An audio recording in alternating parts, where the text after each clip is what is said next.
Hi hello friends, welcome to media picks. இந்த வயல்காடு என்ட்ரின்ட்டு ஒரு 4 பேர் உள்ளே போனாங்க தெரியுமா? நாங்கள் போயிட்டு அதில் பிடிக்கிறோமோ எல்லாத்தையும் மாற்றிடுவோம், சேஞ்ச் பண்ணுறோம், அப்படி இப்படி சொல்லிட்டு போனாங்கல்ல. இந்த 4 பேரில் ஒருத்தருமே ஒன்றுமே பண்ணல, வேஸ்ட்டு தான் உள்ளே போனது. ஏன்னா ஒருத்தர் ஒன்று சொல்லிட்டு போனாங்க. இதில் திவ்யா கணேஷ் வேறு லெவலில் பேச்சு. அதாவது அவங்களுக்கு வந்து டிக்னிட்டி இல்லை, ஹோஸ்ட்டே மதிக்க மாட்டாங்கன்னா உள்ளே போய் அவங்களுக்கு பாடம் எடுக்கணும் அப்படின்னாலும் சொல்லிட்டு கத்திக்கினே இருக்கிறாங்கலாம் சொன்னாங்க. உள்ளே வந்து அவங்க என்ன பண்ணாங்க, ஓன்னு தான் கத்திக்கிறாங்க. நம்ம ஒரு வாரம் பார்த்துட்டோம், ஏதாவது பண்ணுவாங்களான்னு பார்த்தா அவங்க அதை பண்ணவே இல்லை. உள்ள ஏற்கனவே வீடு எப்படி இருந்தோ அதோட மோசமாயிடுச்சு. ஏன்னா ஃபஸ்ட்டு ஒரு பார்வதி இருந்து இப்போ வீட்டுக்குள்ளே 2 பார்வதி மாரி ஆயிடுச்சு. திவ்யா மட்டுமே 2 பார்வதிக்கு சமம் அப்படின்னு சொல்லலாம். ஏன்னா அந்த அளவுக்கு அவங்களோட ஆட்டிடியூட் இருக்குது, அந்த மாதிரி அவங்க பண்ணுறாங்க. நாங்கள் ஒரு பார்வதிக்கே இங்கே அல்லால படுறோம், இதில் 2 பேர் கொண்ட பவர் கொண்ட ஒரு ஆழத்துக்கு உள்ளே போட்டு வச்சிருக்கீங்களாடா அப்படி தான் சொல்லிச்சு. ஏன்னா உள்ளே போயிட்டு ஏற்கனவே பண்ணிட்டு இருந்த விஷயத்தை இப்போ இன்னும் பெருசாக பண்ண ஆரம்பிச்சிட்டாங்க. மதிக்கிறது கிடையாது, யார் பேசுனாலும் பேசுறது கிடையாது, கத்தினே இருக்குது, சண்டை போட்டுனே இருக்குது. இதெல்லாம் வந்து ஏற்கனவே பண்ணினுக்கிறாங்கன்னு சொல்லிட்டா நம்ம இரிட்டேட்டிங்காக இருக்குது அப்படின்னு சொன்னோம். இதெல்லாம் நான் போய் மாற்றுறேன் அப்படின்னு சொல்லிட்டு போன ஒரு ஆள் அதில் இன்னும் பெருசாக டெவலப் பண்ணாங்க, பெருசாக பண்ணாங்க, சண்டையை பெருசு பண்ணாங்க, கத்தத்தை அதிகமாகினாங்க, யாரையும் மதிக்கலை. எதுக்கு உள்ளே போனாங்கன்னு தெரியல. இந்த வயல்காடு ஏரியாவில் திரும்ப வெளியில் எடுத்துருங்கன்னு தான் தோணுது. அதே மாதிரி சாண்ட்ரா பிரஜன் இவங்க 2 பேரும் உள்ளே போகும்போதே இங்கே வந்து ஒரு பெரிய குரூப் ஒன்று இருக்குது, ஒரு டீமாக சேர்ந்து ஆடுது, எல்லா குரூப்பிசம் இருக்குதுன்னாங்க. அப்புறம் கொஞ்ச நாள் கழிச்சு பார்த்தா இவங்க 2 பேரும், அதாவது இங்கே போன 3 பேரும் வந்து குரூப் ஆகிறாங்க. அதாவது பிரஜன், சாண்ட்ரா, அதுக்கப்புறம் திவ்யா, இந்த 3 பேரும் சேர்ந்து ஒரு பெரிய டீமை ஒன்று உருவாக்கி வச்சு இப்போ அவங்க ஒரு குரூப்பிசமாக ஒரு கேம் ஆடிக்கிறாங்க. என்னங்க இதெல்லாம் வானான தானங்க, உங்களெல்லாம் தூக்கி வயல்காடா உள்ளே போட்டு அதெல்லாம் உடைங்க அப்படின்னு சொன்னது. போகும்போது எதுவும் கீச்சிருவேன் அப்படின்ட்டு பேப்பரில் தரன்னு கீச்சிங்க. உள்ளே போய் ஒன்றுத்தையும் கேட்கல. இங்கே வெளியில் நாங்கள் தான் கேட்கன்னு கேட்கலாம். ஏன்னா அந்த அளவுக்கு உங்களோட பர்ஃபார்மன்ஸ் வெரி ஒஸ்ட். கொஞ்ச நேரத்துக்கு முன்னாடி பிரஜனை வந்து விஜய் பார்வதி தொட்டாங்க அப்படின்னு சொல்லிட்டு பிரஜனை வந்து ஒரு ஆட்டிடியூட் பண்ணி வேறு லெவலில் ஒரு ஆக்டிங்கை பண்ணி ஒரு நடிப்பு நடித்தார்.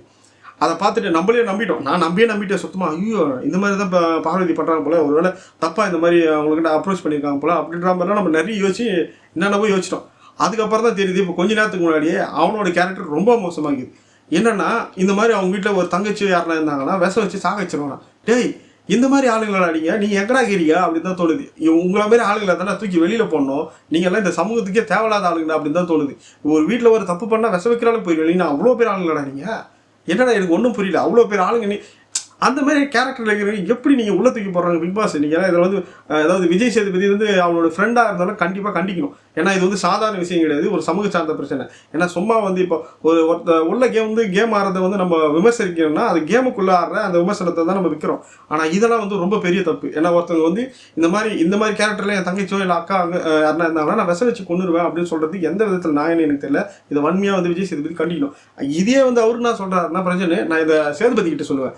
எப்பா உன் ஃப்ரெண்டு வந்து ஹோஸ்ட்டாக கூட இருக்கட்டும், ஆனால் அந்த இடத்துல அவர் பொது ஆளாக தான் நின்று பேசுகிறாரு. ஸோ அப்போ பொது ஆளாக நின்று பேசுகிறப்போ அவருக்கு நீ மரியாதை கொடுக்கணும், ஹோஸ்ட்டுக்கு மரியாதை கொடுக்கணும். ஸோ இந்த மாதிரி நீ மரியாதை கொடுக்காம இந்த மாதிரி பேசுனேன்னா இப்போ விஜய் சேதுபதி எனக்கு தெரிஞ்சு இந்த சாட்டர்டேயில் இதை கண்டிப்பாக கண்டிக்கணும். ஏன்னா இது எவ்வளோ பெரிய பிரச்சனை, அது அதை கண்டிச்சா தான் கரெக்டான விஷயமா இருக்கும். சப்போஸ் அதை அவர் கடந்து போயிட்டாருன்னா, ஏன்னா ப்ரெசென்ட் பண்ணுறதே வந்து சப்போர்ட் பண்ணுற மாதிரி தான் விஜய் சேதுபதி ஏற்றுக்கிற மாதிரி தான் இருக்கும். ஏன்னா அந்த அளவுக்கு தான் இந்த விஷயம் போயிட்டு இருக்கு. அதே பேர் சாண்ட்ரா உள்ளே போயிட்டு கேமை செம்மையாக ஆடுவாங்க, செம்மையாக சேஞ்ச் பண்ணுவாங்க அப்படின்ற மாதிரிலாம் உள்ளே வந்து அந்த பேப்பர்லாம் கீச்சு போடும்போது வேறு லெவலில் முயற்சோம். உள்ளே வந்து இப்போ உள்ளே வந்துருக்க வயல்காடு வந்து கேமை செம்மையாக சேஞ்ச் பண்ண போகிறாங்க, நம்மளுக்கு செம்மையாக இருக்குது கண்டென்ட் அப்படின்னு நினச்சோம்.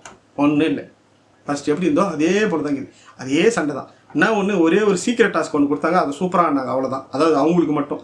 அதே போல் சாண்ட்ரா வந்து தனியாக ஆடினாங்கன்னா அவங்களோட கேமை வந்து சூப்பராக ஆடலாம், பிரச்சனை இல்லாமல். அவரை கூட சேர்ந்துக்கினே அவரோட அட்வைஸ் எல்லாம் கேட்டு ஆரம்பத்தோடு தான் அவங்க கேமு ரொம்ப நாஸ்தியாக போய் நிற்குது.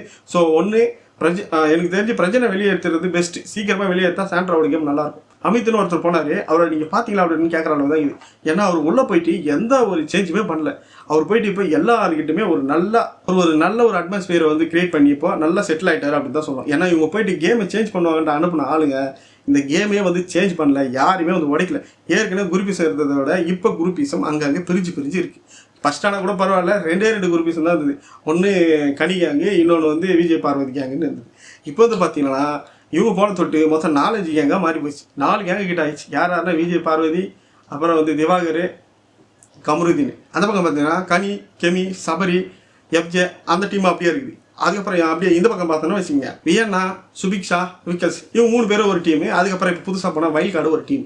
இந்த மாதிரி டீமாக அடிக்கிறாங்க. எனக்கு தெரிஞ்சு இதில் இண்டிவிஜுவலாக ஆடுறது 2 பேர் மட்டும் தான். ஒன்று கானா வினோத், இன்னொன்று வந்து பிரவீன் ராஜ். இந்த வாரத்தில் நடந்த சம்பவத்தில் வச்சு பார்த்தீங்கன்னா வயல்காடு என்ட்ரி உள்ளே வந்து எந்த ஒரு இம்பாக்டும் பண்ணல. கேமே ரொம்ப ஒஸ்ட்டாக தான் எடுத்துகிட்டு போனாங்க. எனக்கு தெரிஞ்சு ஃபஸ்ட் இருந்ததை விட ரொம்ப மோசமாக போயிடுச்சு. ஏன்னா இந்த ஹோட்டல் டாஸ்க் பார்த்தீங்கன்னா ரொம்ப கொலாப்ஸ் ஆகி அந்த டாஸ்க்கே நாஸ்தியாகி போச்சு. அது ஒரு வாரம் வர வேண்டிய டாஸ்க்கை சும்மா சீக்கிரமே வந்து முடிக்கிற அளவுக்கு வச்சுட்டாங்க. ஏன்னா உள்ளே வந்து கெஸ்ட்டெல்லாம் காலி பண்ணுற அளவுக்கு டாஸ்க்கை வந்து கொலாப்ஸ் பண்ணிட்டாங்க. ஏன்னா அந்த அளவுக்கு வந்து அவங்க டாஸ்கில் வந்து இன்வால்மெண்ட்டே ஆகலை. இவங்க உள்ளே போனோன்னா அவங்க எதுவும் ஒன்றும் சேஞ்ச் பண்ணவே இல்லை, அப்படியே நார்மலாக தான் போயிடுது. அவங்க ஏற்கனவே எந்த மாதிரிலாம் ஒரு டாஸ்க் வந்தால் சண்டை போட்டு அந்த டாஸ்க்கை காலி பண்ணுவாங்களோ அதே மாதிரி தான் அந்த டாஸ்க் போச்சு. ஸோ இப்போ இப்படி போயிட்டே இருந்தில்ல, நாளைக்கு எவிக்ஷனுக்கு வந்து ஒரு இன்ஃபர்மேஷன் வந்ததுங்க. எனக்கு அதை கேட்டு தான் ரொம்ப வெறுப்பாக இருக்குது. ஏன்னா ஏற்கனவே வந்து ஓட்டிங் வைஸில் வெளியில் எடுக்கிறாங்க அப்படின்ட்டு தான் நம்ம நிறைய பேர் ஓட் பண்ணுறோம். ஆனால் அந்த ஓட்டிங் வைஸ்லேயே எடுக்காமல் பிக் பாஸில் அவங்க இஷ்டத்துக்கு, அதாவது உள்ள அவங்க மேனேஜ்மெண்ட்டோ இல்லை அவங்க அட்மினோ இல்லை என்ன இது பண்ணுறாங்கன்னு தெரியல, அவங்க இஷ்டத்துக்கு வெளியில் வந்து எவிக்ஷன் பண்ணி விட்றாங்க. லாஸ்ட்டாக நம்மளுக்கு அதாவது ஓட்டிங் படி எந்த பார்த்தீங்கன்னா யாருன்னா எஃப்ஜேவும் ரம்யா ஜோவும் தான் இருந்தாங்க. அவங்க 2 பேரில் யாருன்னா ஒருத்தர் தான் எடுத்துருக்கணும். ஏன்னா அவங்க தான் வந்து ரொம்ப லோவாக இருந்தாங்க. ஆனால் அதுக்கு பதிலாக துஷார் எடுக்கிறேன்னு சொல்லியிருக்காங்க. துஷாரும் அதுக்கப்புறம் பிரவீன் ராஜா இப்போ எடுக்கிறாங்களாம். இப்போ அதுக்கு முன்னாடி வந்து ரம்யா வந்து வெளியில் எடுக்கணும்னு சொல்லியிருந்தாங்க. இப்போ எனக்கு சம்மந்தமே இல்லாமல் பிரவீன் ராஜ் எடுக்கிறாங்களாம். இப்போ ரம்யாவை எதுக்கு உள்ளே வச்சுக்கிறாங்க? அவங்க ஒரு கேமும் ஆடுறது கிடையாது. அவங்களுக்கான கேம் இதுவரையும் எங்கேயுமே கிடையாது, எங்கேயுமே வந்து ஆடவே இல்லை. போன ஒரு 4 வாரமாக வந்து அந்த டீலக்ஸ் வீட்லேயே இருந்தாங்க. அதுக்கப்புறமா வெளியில் வந்தோடனே உடம்பு சரியில்லைன்னு சொல்லிட்டு இங்கே நைஸாக வந்து ஏமாற்றிருந்தாங்க. இப்போ டீலக்ஸ் வீடு கேன்சல் ஆனதுக்கப்புறம் அவங்களை எங்கேயாவது நம்ம ஒரு கேம் ஆடி பார்த்தோமா, அவங்களுக்கு வாய்ப்பு வந்து நிறைய கொடுக்கப்பட்டது. இவ்வளோ நாள் வந்து அவங்க சும்மாவே இருந்தாங்க, அவங்க கேமே ஆடல, அவங்க யாருன்றதே இன்னும் வந்து வெளி உலகத்தை காட்டவே இல்லை. இவ்வளோ நாள் டைம் கொடுத்தோம், ஒன்றுமே பண்ணல, அதேமாதிரி ஒரு கண்டென்ட்டும் கிடையாது. ஸோ அவங்களை எதுக்கு உள்ளே வச்சிருக்கணும், வெளியில் அனுப்பிட்டுக்கலாம். ஆனால் அனுப்பாமல் சம்மந்தமே இல்லாமல் இண்டிவிஜுவல் கேம் ஆடிட்டு இருக்க பிரவீன் ராஜை வெளியில் எடுக்கிறாங்க. பிரவீன் ராஜ் கேம் நல்லா தான் ஆடுறாரு இண்டிவிஜுவலாக. அதே போல் கானா வினோத் சூப்பராக ஆடுறாரு. கானா வினோத் தான் எனக்கு தெரிஞ்சு இந்த பிக் பாஸில் டைட்டில் வின்னர் அடிக்கிற அளவுக்கு கெப்பாசிட்டியான ஆள் யாருன்னா கானா வினோத் தான். ஏன்னா அந்த அளவுக்கு வந்து அவரோட கேம் எல்லாம் ரொம்ப சூப்பராக இருக்குது. அவர் அண்டர்ஸ்டாண்ட் பண்ணி வச்சுக்கிற வேறு லெவலுக்கு இருக்காரு. இங்கே அந்த வீட்டில் வந்து ஒரு 2 பேர் மட்டும்தாங்க இந்த மாதிரி வந்து தரமாக வந்து எல்லாருமே வந்து அனலைஸ் பண்ணி வச்சுருக்காங்க. ஒன்று வியனா, இன்னொன்று கானா வினோத். மீதி எல்லாருமே வந்து அண்டர்ஸ்டாண்ட் பண்ணுறேன் அப்படின்னு சொல்லிட்டு எல்லாம் சொதப்பி வச்சுருக்காங்க. ஏன்னா யாருமே வந்து யாரோட இதை வந்து அண்டர்ஸ்டாண்ட் பண்ணாமல் ஒருத்தர் மாற்றி மாற்றி குறை சொல்லி சண்டை போட்டுகிட்டே தான் இருக்கிறாங்க. போன வாரத்துக்கு முந்தின வாரம் எப்படி இருந்தோ அதோட இந்த வாரம் ரொம்ப மோசமாக போச்சு. சரி, ஓகே, இந்த வாரத்தில் ஒரு சீக்ரெட் டாஸ்க் வச்சாங்களே, அது என்னாச்சு அப்படின்னு கேட்டிங்கன்னா, அந்த சீக்ரெட் டாஸ்க்கை வந்து இவங்க ஃபினிஷ் பண்ணிட்டாங்க. ஆனால் அது வந்து இன்னும் பிக் பாஸ் வந்து கன்ஃபார்ம் பண்ணி நாமினேஷன் ஃப்ரீ பாஸ் கொடுக்கல. எனக்கு தெரிஞ்சு நாளைக்கு அந்த சாட்டர்டே எபிசோடில் வந்து அதை கொடுக்க போகிறதா சொல்கிறாங்க. ஸோ நாளைக்கு தான் வந்து அது அப்டேட் ஆகும். அதே போல் அந்த ப்ராங்க் ஒன்று பண்ணாங்களே, அந்த பிக் பாஸ் பார்த்துக்கிறேன்னு சொன்னார்ல, அதையும் வந்து கண்டிப்பாக நாளைக்கு பண்ணுறேன் அப்படின்னு சொல்லியிருக்காரு. ஸோ நாளைக்கு அந்த ப்ராங்க்கான இதை வந்து ரிவீல் பண்ணுவாங்க அப்படின்னு நினைக்கலாம். நம்ம எதிர்பார்க்குறது நாளைக்கு இந்த 2 இது மட்டும்தான். ஸோ இந்த எவிக்ஷன் வந்து நம்மளை ஏமாற்றிட்டாங்க. பிரவீன் ராஜ் வெளியில் வந்தாங்கன்னா இது ரொம்ப மோசமான செயல் பிக் பாஸ்லேயே. ஏன்னா இது ஓட்டிங் படி வெளியில் போக வேண்டிய ஆளுங்கள்லாம் இருக்கிறப்போ அதை தாண்டி பிரவீன் ராஜ் வெளியில் அனுப்புறதுக்கு என்ன ரீசன் தெரியல. ஸோ சேனலோட ப்ரெஷரா இல்லை உள்ள வேறு யாராவது ப்ரெஷர் போகிறாங்களான்னு தெரியல. ஸோ இந்த மாதிரி தான் இப்போ பிக் பாஸ் 9 போயிட்டுருக்கு. இந்த மாதிரி பிக் பாஸோட லைவ் அப்டேட்ஸ் எல்லாம் உங்களுக்கு என்ன மறக்காமல் நம்ம சேனலை சப்ஸ்கிரைப் பண்ணி வச்சுக்கோங்க.